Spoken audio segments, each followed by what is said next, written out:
Assalamualaikum warahmatullahi wabarakatuh. Waalaikumsalam warahmatullahi wabarakatuh. Selamat malam dari kami kelompok 18. Kelompok kami bernama kelompok Kimus. Di sini kami kelompok 18 atau kelompok Kimus akan mempresentasikan tugas mapping yang berjudul Akademik Organisasi Prestasi. Seperti kata pepatah, yaitu tak kenal maka tak sayang. Maka dari itu, perkenankanlah kepada kami untuk memperkenalkan diri kami masing-masing. Saya, Narendra Priya Sesmaya, biasa dipanggil Naren. Tempat tanggal lahir Pati 7 April 2006. Saya tinggal di Citra Grand Boulevard, Semarang, Jawa Tengah. Dengan nomor NIM 3010240019. Perkenalkan, nama saya Agusti Ajara Supriyadi, tempat tanggal lahir Subang 28 Juni 2006. Saya bernim 301024000179. Saya Jani Ratasya Pramuswari, asal Kalimantan Timur, Balikpapan. Tempat tanggal lahir saya Tanah Grogot 26 Juni 2006, sekarang tinggal di Asrama Unisula. Perkenalkan, nama saya Naswanila Rohmah, tempat tanggal lahir 22 Mei 2006, asal Demak, Kali Cilek, Jawa Tengah. NIM 301024001445. Perkenalkan, nama saya Alia Diala Dua Putri, tempat tanggal lahir saya Kudus 16 Maret 2006. Asal saya dari Kudus, sekarang benar RT 2 RW 7 Baik Kudus.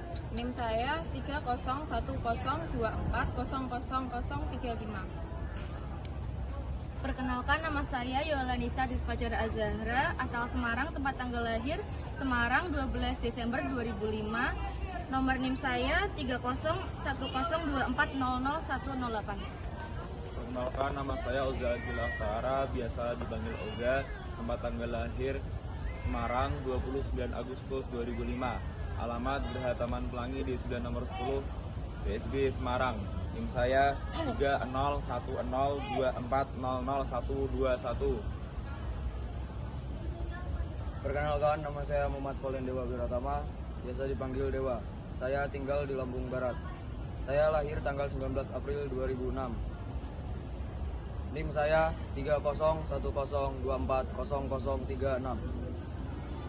Perkenalkan, nama saya Nadia Rizka Yusriana, biasa dipanggil Nada. Saya berasal dari Cilacap, tempat tanggal lahir Cilacap 21 Oktober 2006, dengan NIM saya 301024002114.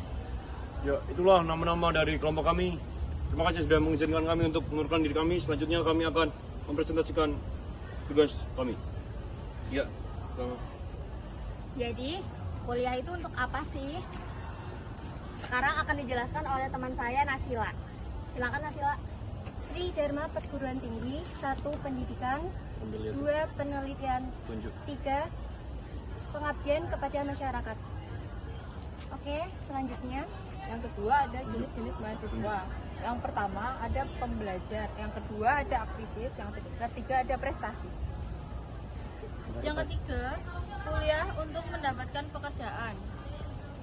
Selanjutnya akan dijelaskan oleh teman saya. Yang pertama ada work-life balance. Work-life balance adalah keadaan di mana kita membagi waktu. Kita bisa membagi waktu untuk pekerjaan dan tugas kita yang lain. Yang kedua ada akademik, yang ketiga organisasi, yang keempat ada prestasi. Selanjutnya akan dibacakan dengan teman saya. Oleh Oza. Ya, saya akan menjelaskan apa itu pengembangan diri.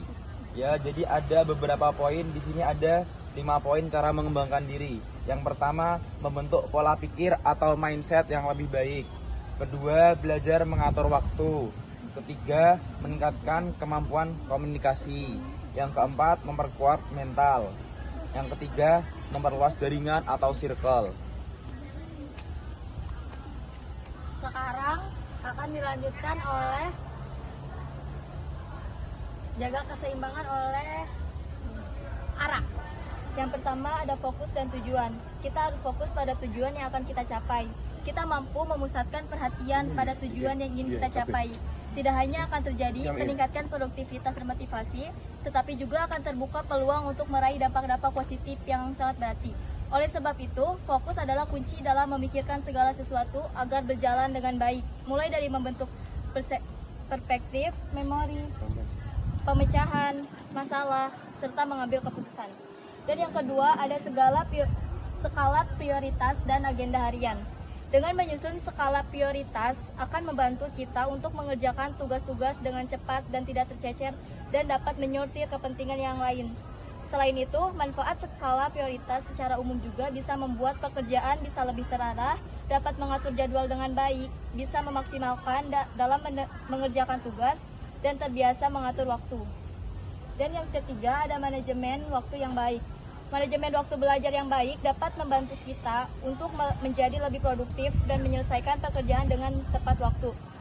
Buat jadwal belajar yang terstruktur dan realistis, serta daftar tugas aktivitas yang akan dilakukan. Baik, untuk selanjutnya akan saya bacakan, yaitu pertama, mengikuti perkuliahan dengan baik.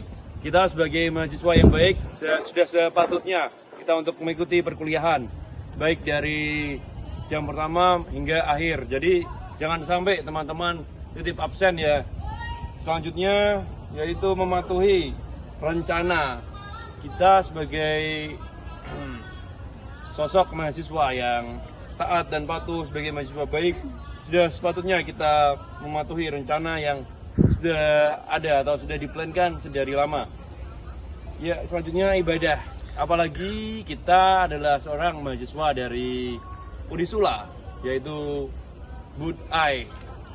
Kita sudah sepatutnya sholat 5 waktu, mengaji, dan melakukan hal-hal islami lainnya. Lalu untuk yang bukan beragama Islam, mungkin kalau hari Minggu bisa ke pura, ke gereja, dan sebagainya. Selanjutnya, ya, di sini saya akan membacakan yang sebelah sini, yaitu membentuk pola pikir yang lebih baik. Kita sebagai mahasiswa harus berkembang, ya. Jadi pola pikir kita harus dibentuk dengan baik dari kita kecil. Namun, ya seperti kata patah, yaitu tidak ada kata terlambat untuk memulai. Bisa jadi kita memulai membentuk pola pikir, bisa aja kita mulai malam ini ataupun besok. Tapi ya lebih baik mulai hari ini kita membentuk pola pikir yang baik. Lalu ada belajar mengatur waktu. Apalagi kita adalah mahasiswa kedokteran yang terkenal dengan tugasnya yang banyak. Tapi bukan berarti kita tidak bisa untuk mengatur waktu, baik beribadah, berkuliah, ataupun berorganisasi. Lalu ada meningkatkan kemampuan komunikasi. Public speaking adalah hal yang menurut saya sangat-sangat diperlukan, apalagi di masa-masa yang sekarang, di masa-masa yang pembicaraan atau omongan adalah segalanya. Memiliki skill berbicara di depan umum itu adalah skill yang sangat-sangat mumpuni di masa-masa saat ini. Lalu selanjutnya ada memperkuat mental. Ya, kita sudah diperkuat mental dalam hal kemarin, yaitu Pekta dan Fakultir. Ya, itu sangat membentuk mental, apalagi dari Komdis, dari senior-senior yang sangat mendidik. Bukan sebuah bullying menurut saya. Jadi kalau ada yang bilang itu bullying, itu salah. Itu adalah sebuah hal untuk mendidik junior supaya memiliki mental yang tinggi. Apalagi kita kedokteran nanti akan perlu banyak hal-hal yang bisa dibilang kita sangat-sangat bergantung kepada senior kita. Jadi memperkuat mental, karena jam sebagai dokter sangat panjang, sangat banyak, itu sangat penting. Kita dokter itu sangat sibuk. Lalu memperkuat jaringan. Kita sebagai dokter harus memperkuat jaringan atau channel, bisa dengan bermain golf, masuk klub, bukan klub malam ya tentunya ya, tapi klub motor, klub olahraga, tenis, atau basket, dan sebagainya. Bisa juga dengan di universitas kita mengikuti organisasi macam BEM, HMI, Himpunan Mahasiswa Indonesia, dan sebagainya. Selanjutnya akan dibacakan oleh teman saya. Baik teman-teman, di sini kan ada jenis-jenis mahasiswa. Nah, di sini ada 3, pembelajar, aktivis, dan prestasi. Pembelajar itu kalian harus belajar dengan sungguh-sungguh ya. Jangan main-main, apalagi kita ini kedokteran. Lalu yang kedua, kalian tuh aktivis, terus kalian tuh harus aktif ya dalam pembelajaran atau dalam organisasi. Terus yang terakhir ada prestasi. Nah, prestasi ini kalian bisa raih dengan non-akademik atau akademik. Dengan lomba-lomba yang akademik itu misalnya ikut lomba membuat esai, terus membuat debat juga. Yang terakhir non-akademik, misalnya kalian bisa ikut organisasi ini nih, UKM, iya, BEM UKM, atau futsal. Himpunan Mahasiswa Indonesia. Jadi kalian bisa salurkan lewat prestasi ini ya, dan yang lain-lain. Oke, yang terakhir ada kesimpulan ya teman-teman.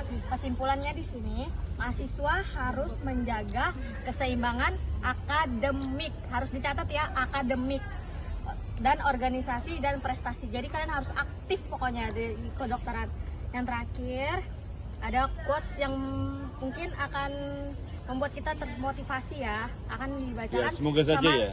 teman saya Yola. Oke, jadi di sini kita mendapat quotes dari pembicara kita yaitu Bapak Ahmad Yasir, yaitu quotesnya prestasi meningkatkan jiwa kompetitif kebanggaan. Ya, mungkin cukup sekian presentasi dari kelompok kami, kelompok 18, kelompok Himus.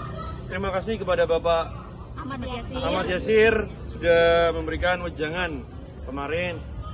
Ini sangat berarti untuk kami, untuk hari ini dan seterusnya.